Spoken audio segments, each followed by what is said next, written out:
Buena luna, seres de la noche. Bienvenidos a un nuevo episodio de Nunca apagues la luz. Hoy vamos a tratar un caso realmente inquietante. Sucedió en verano de 1977 en un barrio periférico de Londres. Era el barrio de Enfield. Anochece y Peggy Hodgson acuesta a dos de sus 4 hijos. El clima es templado y todo parece presagiar otra larga y tranquila noche estival. Pero algo sucederá esa noche. Algo que será el comienzo de una larga y terrorífica sucesión de acontecimientos paranormales que a día de hoy todavía siguen sin tener explicación. Se trata del terrorífico caso del poltergeist de Enfield.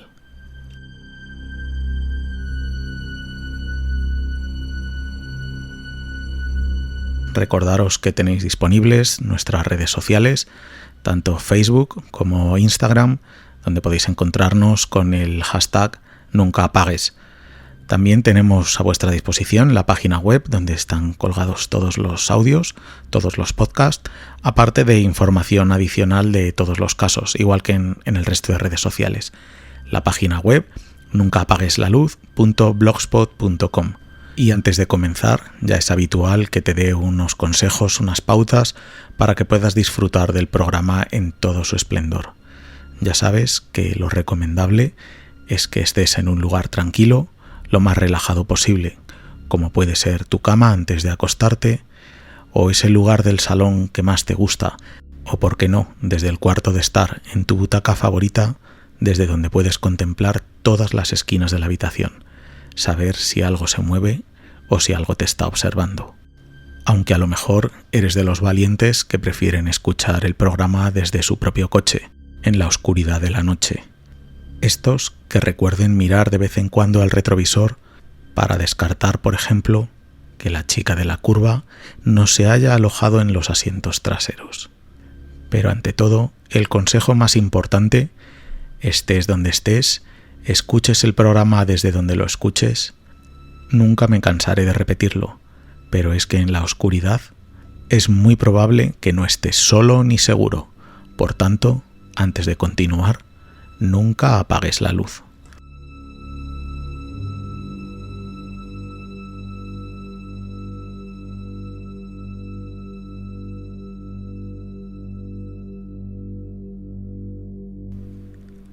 Como comentaba al inicio del programa, el caso Enfield o el poltergeist de Enfield, como prefiréis llamarlo, tiene su origen en verano de 1977 en el barrio de Enfield, en el norte de Londres.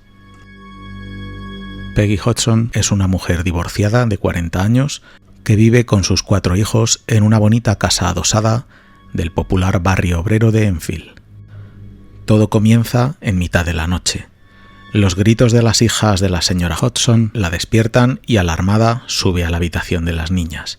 Todo está en calma, pero sus hijas entre sollozos aseguran que su cama ha comenzado a agitarse violentamente. Peggy, convencida de que tan solo ha sido una pesadilla, tranquiliza a las niñas hasta que se vuelven a dormir. Ella hace lo mismo. Al día siguiente, nuevamente de noche, las niñas vuelven a gritar y en esta ocasión le relatan a su madre cómo tras unos fuertes ruidos una silla que hay en un rincón de la habitación ha comenzado a moverse sola. Peggy sigue sin ver nada extraño en la habitación y para tranquilizar a las niñas se lleva la silla a su cuarto, pero cuando apaga la luz, permitidme el inciso y hacer hincapié en el suceso que viene a continuación, ya que sucede al apagar la luz. Recuerda, nunca apagues la luz. Como decía, la mujer se dispone a llevarse la silla a su cuarto, pero cuando apaga la luz y se dispone a salir del dormitorio de las niñas, ella misma escucha unos fuertes ruidos procedentes del suelo de la habitación. Enciende de nuevo la luz y observa que todo está en orden. Las niñas están en su cama y todos los muebles en su sitio. De nuevo, vuelve a apagar la luz. Y los ruidos vuelven a aparecer fuertes en formato de golpes que comienzan de nuevo a sonar. Al encender de nuevo la luz, contempla asombrada cómo un enorme baúl que hay contra una pared lateral se ha movido un par de palmos. Las niñas continúan en su cama y Peggy, alarmada, comienza a sospechar que lo ocurrido no es cosa de la imaginación de las niñas. Vuelve a poner el baúl en su sitio y cuando apenas se ha girado, el baúl se vuelve a arrastrar solo hasta la posición anterior, esta vez con la luz encendida y ante sus propios ojos. El miedo se apodera al instante de la señora Hodgson, que sin pensarlo dos veces saca a sus hijas de la habitación y acude en busca de auxilio a los vecinos de las casas próximas. Un grupo de vecinos registran la casa y el jardín en busca de algún posible intruso que estuviese causando los ruidos que Peggy les había relatado, completamente horrorizada, pero finalmente no encuentran a nadie. En cambio, cuando están tratando de tranquilizar a Penny, todos escuchan los golpes que se suceden a cortos intervalos y que provienen del interior de la casa. Inmediatamente deciden llamar a la policía. Lo que refleja el informe de los 2 agentes que acuden es realmente sorprendente. En dicho informe se recoge la declaración escrita de ambos policías y en el que aparece detallado cómo una silla se movía inexplicablemente por la casa y cómo se escuchaban los golpes de procedencia desconocida. Ya no estamos hablando de gente inculta, de sugestión o de paranoias. Los agentes de policía que acudieron a la casa a investigar el caso Enfield inicialmente, o por lo menos a tratar de ayudar o tranquilizar a la familia, fueron testigos de lo que allí aconteció. Esto hace que la historia empiece a correr como la pólvora y que los sucesos finalmente lleguen a la prensa. El diario Daily Mirror envía a un equipo de experimentados reporteros para investigar el caso. Allí, el equipo del diario pudo contemplar los sucesos inexplicables, y no solo contemplarlos, sino también sufrirlos. En un momento, una pieza de Lego, un juego de construcción de uno de los niños, salió disparada y golpeó en la frente del fotógrafo Graham Morris cuando intentaba tomar una instantánea. El reportero George Fallows, al darse cuenta de que lo que estaba contemplando no era ninguna broma, puso en contacto a Peggy con Maurice Grosse, miembro de la Sociedad para la Investigación Psíquica.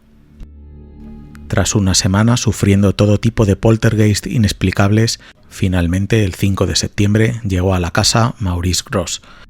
Misteriosamente los sucesos se pausaron durante los siguientes 3 días hasta que al comenzar la noche del día 8 se reanudaron los raps y los golpes procedentes de la habitación de Janet, la hija de Penny, sobre la que recaían la mayor parte de fenómenos. El investigador, junto a los periodistas, subieron las escaleras y al abrir la puerta de la habitación se encontraron a Janet dormida en su cama y a su lado una silla levitando en el aire a más de medio metro de altura.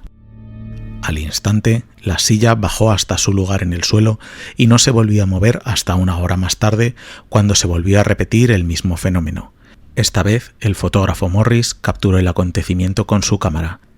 En ese mismo momento, Grosse y sus acompañantes pudieron ver cómo las puertas de los armarios se abrían y cerraban solas y cómo un juguete cruzaba la estancia de un lado a otro, suspendido en el aire, como si alguien invisible lo estuviera sujetando. Como añadido, Grosse también comenzó a notar una brisa fría recorriendo su cuerpo que le atravesaba como una puñalada.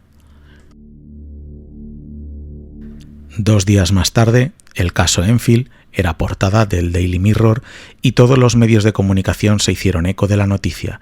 Fue tal el impacto del caso que incluso ese mismo día Grosse y la señora Hodgson participaron en un programa de televisión en el que fueron entrevistados acerca de los acontecimientos. Los sucesos continuaron e incluso llegaron a convertirse en algo bastante peligroso para la familia Harper. A los objetos que se movían o desaparecían cambiando de lugar y a las interferencias eléctricas que averiaban los sistemas de grabación de los reporteros, se sumaron con el tiempo nuevos episodios como los charcos de agua que aparecían sin motivo alguno, los muebles que se lanzaban escaleras abajo o los cajones que salían disparados de los mismos muebles. Cualquier objeto de la casa era susceptible de salir volando en cualquier momento con el peligro de encontrarte en su ruta. En ocasiones, brotes de fuego surgían de la nada y del mismo modo se extinguían sin dejar marca alguna de quemaduras. Las cortinas se agitaban como en un vendaval, estando todas las ventanas y puertas cerradas.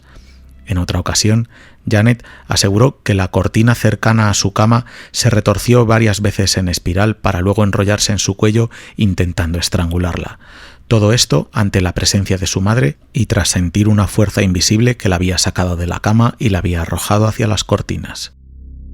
En la página web del programa, nuncapagueslaluz.blogspot.com, y tanto en Facebook como Instagram, podréis ver las fotografías del momento en el que la cortina se enrolla sobre sí misma justo antes de enrollarse sobre el cuello de Janet. Como os comentaba al inicio, tampoco dejéis de visitar el canal de YouTube, Nunca Apagues la Luz, porque ahí estará colgado el metraje real, el metraje original grabado por los investigadores del caso. Son documentos realmente inquietantes y que si os apetece profundizar en el tema, ahí los tendréis a vuestra disposición. Sin desviarnos más del caso, comentar que otro de los fenómenos que solía ocurrir era el cambio de voz de la pequeña Janet, que tenía en aquel entonces 11 años de edad. De su garganta salía a veces una voz áspera y masculina que decía pertenecía a varias entidades y que solía hablar en lenguaje soez y obsceno. Cuando esto sucedía, la pequeña Janet entraba en una especie de trance. Una de las voces aseguraba llamarse Bill Wilkins y afirmaba haber muerto por una hemorragia cerebral unos años atrás en aquella casa. Cuando Janet entraba en estos trances, tenían que sujetarla fuertemente porque adquiría una fuerza inusual para una niña de tan solo 11 años. A veces salía corriendo y se golpeaba la cabeza contra la pared mientras juraba y maldecía con una verborrea soez. Una vez incluso tumbó de un solo golpe a un trabajador social, ex policía y muy corpulento, que intentaba tranquilizarla junto a su cama. Una noche en la que Janet se encontraba realmente en muy mal estado, un médico le administró 10 miligramos de Valium, que en condiciones normales es algo excesivo para cualquier niño. Al inyectarle el tranquilizante, pudieron ver cómo salía de ella una suave luz. La acostaron en su cama y todos se quedaron en el salón de la planta baja. A los 40 minutos se escuchó una fuerte explosión que procedía de la habitación de la niña. Cuando abrieron la puerta, encontraron que Janet no estaba en la cama. La niña había sido lanzada sobre una cómoda que se hallaba a 3 metros de distancia y permanecía sobre ella completamente dormida. Este hecho volvió a repetirse en 3 ocasiones más aquella misma noche. El tiempo pasaba y los fenómenos continuaban sin ningún tipo de remisión. Maurice Grosse llegó a comunicarse en varias sesiones con los supuestos entes inteligentes que estaban atormentando a la familia. A las preguntas de Grosse, ellos contestaban con golpes y raps. 1 golpe, un sí, 3 golpes, un no. A la entidad que aseguraba haber muerto en la casa se le preguntó acerca de durante cuántos años había vivido allí. A continuación hubo un silencio que pareció una eternidad y después 53 rítmicos golpes seguidos. Psiquiatras y doctores locales estudiaron a Janet, que parecía ser el centro de la fenomenología, e incluso se le llegaron a hacer estudios laringográficos para descartar que las voces que salían de su garganta no habían sido fabricadas conscientemente por ella misma. Janet pasó 6 semanas en el Madsey Hospital en Londres Sur, donde experimentó pruebas precisas para detectar cualquier tipo de anomalía, tanto física como mental, pero finalmente no se encontró nada y durante ese tiempo la actividad poltergeist de la casa cesó completamente. Cuando Janet regresó a casa, los fenómenos volvieron a reanudarse, aunque de un modo más esporádico y menos violento. Fue entonces cuando en la casa se instauró un olor a putrefacción que se extendía por todas las habitaciones. Poco tiempo después, los peces que tenían en la pecera aparecieron muertos y comenzaron a aparecer mensajes obscenos escritos en los muros con una caligrafía que no pertenecía a ninguno de los habitantes de la casa. Era una caligrafía como de una mano temblorosa, como de alguien anciano o alguien moribundo. A estas alturas, a la investigación de Maurice Grosse se le había unido otro investigador, en este caso el escritor Guy Lyon Playfair, que más tarde escribiría un libro acerca de los acontecimientos de la casa titulado This House is Haunted, o lo que viene a traducirse al castellano, esta casa está embrujada. Ambos fueron testigos de los fenómenos de levitación de Janet, como atestiguan las fotos que se tomaron al respecto. En la habitación dejaron colocada una cámara que tomaba fotografías a intervalos de 1 minuto. Cuando revelaron los negativos, se encontraron con las famosas fotografías, que también podemos ver tanto en nuestro Instagram y Facebook como en la página web, en las que se puede ver perfectamente cómo Janet se encuentra levitando ante los perplejos ojos de su hermana. Como los fenómenos seguían produciéndose y no llegaban a ninguna conclusión, a falta de ideas, los investigadores finalmente deciden contactar con Ed y Lorraine Warren.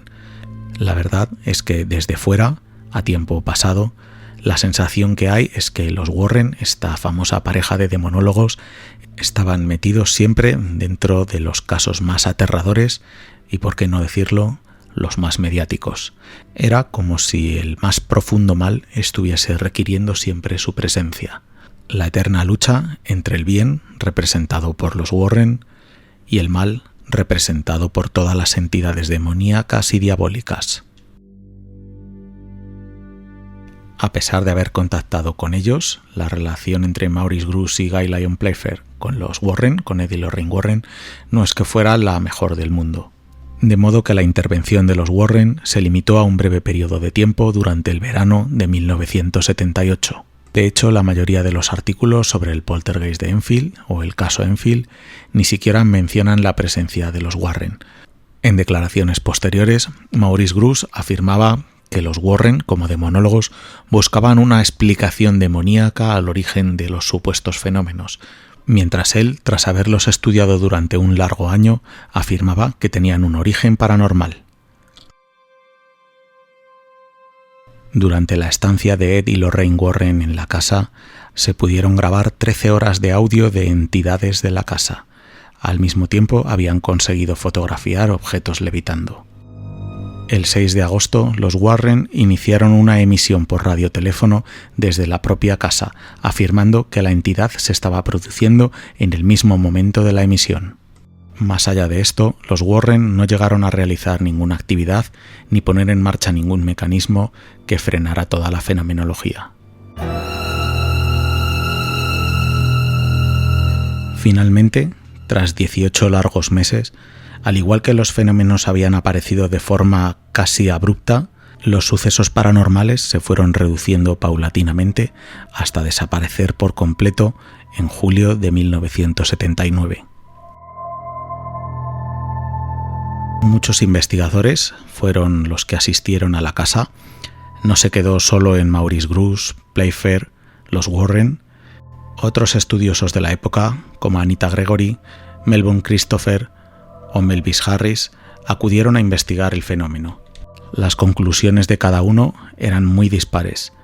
Estaban los que afirmaban que una presencia paranormal o varias presencias paranormales eran responsables de todos los fenómenos, y otros, los menos, afirmaban que todo era un macabro juego puesto en marcha por Janet. Hace un par de años, la BBC consiguió reunir a varios de los testigos de primera mano que asistieron a los fenómenos del poltergeist de Enfield. Los entrevistó y vamos a dejar constancia aquí de algunas de las afirmaciones que hicieron estos testigos, entre los que se encuentra la propia Janet y su madre. Durante la entrevista, Janet afirmaba que se sentía usada por una fuerza que nadie entendía. Realmente confesaba que no quería pensar mucho en aquello, ya que no estaba segura si era un poltergeist o si realmente era un demonio. La aterraba. Afirmaba que aquello que habitaba allí era como si quisiera ser parte de su familia. No quería hacerles daño, murió y quería descansar, pero la única manera de hacerlo era comunicarse a través de ella y de su hermana. Janet confesaba que la levitación le producía miedo porque no sabía dónde iba a aterrizar, y recordó el fenómeno en el que la cortina se enrollaba sobre su cuello y que mientras gritaba pensaba que iba a morir. Su madre fue la que tuvo que usar toda su fuerza para librarla del cuello y permitirla respirar. Respecto a las voces que emanaban de su garganta y que podrían hacer pensar en una posesión, Janet afirmó que cuando las voces salían de su garganta era consciente de ello y a la vez notaba una especie de presencia que estaba siempre detrás de ella cada vez que se producía el fenómeno. Janet señaló que varios sacerdotes llegaron a la casa para tratar de expulsar al ente malévolo que allí habitaba, pero este nunca se fue. Paulatinamente se tranquilizaron las cosas, pero afirmó que a pesar de lo que se creía acerca de que los fenómenos habían desaparecido, no fue realmente así. Billy, su hermano, que vivió en la casa hasta la muerte de su madre Peggy, continuó escuchando ruidos extraños y ligeros desplazamientos de objetos.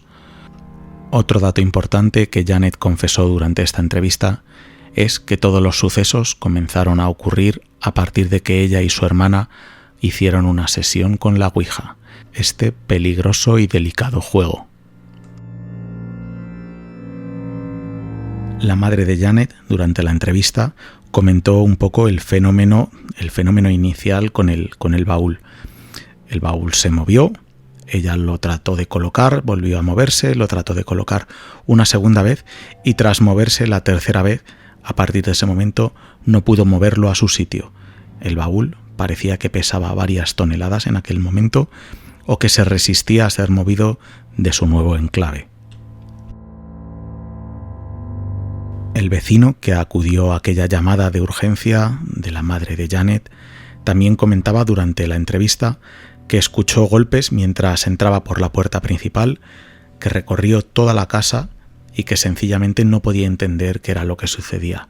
Así que, finalmente, ante la imposibilidad de determinar qué estaba sucediendo en aquella casa y un poco llevado por el miedo, decidió llamar a la policía.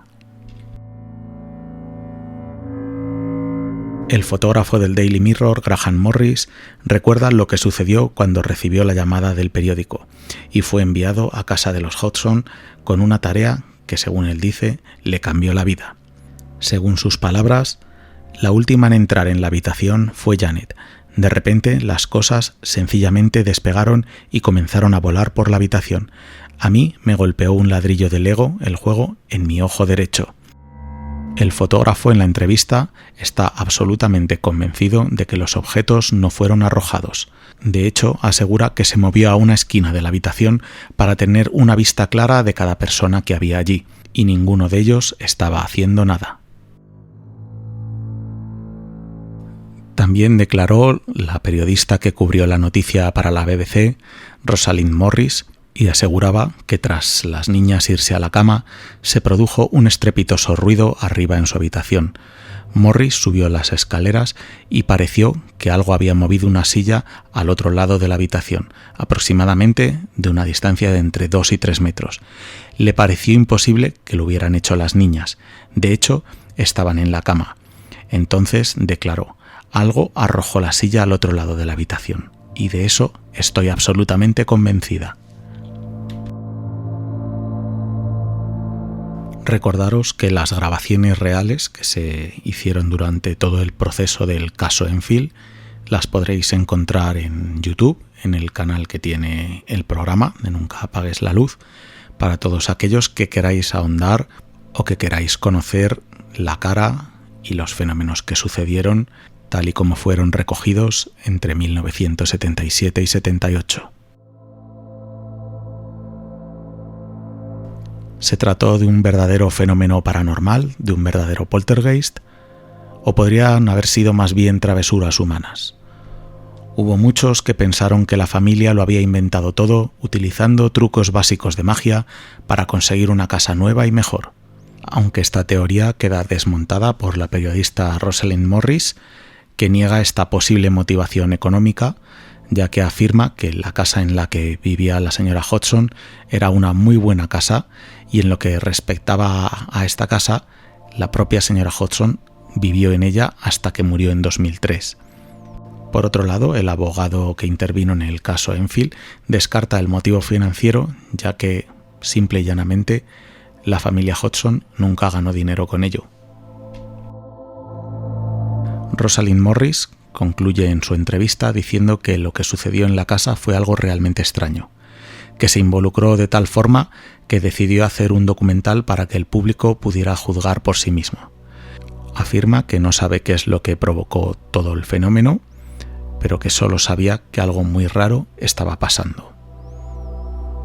Como ella, nadie sabe aún a ciencia cierta qué es lo que ocurrió en el 284 de Green Street, en el barrio de Londres de Enfield, durante el verano de 1977 y parte de 1978.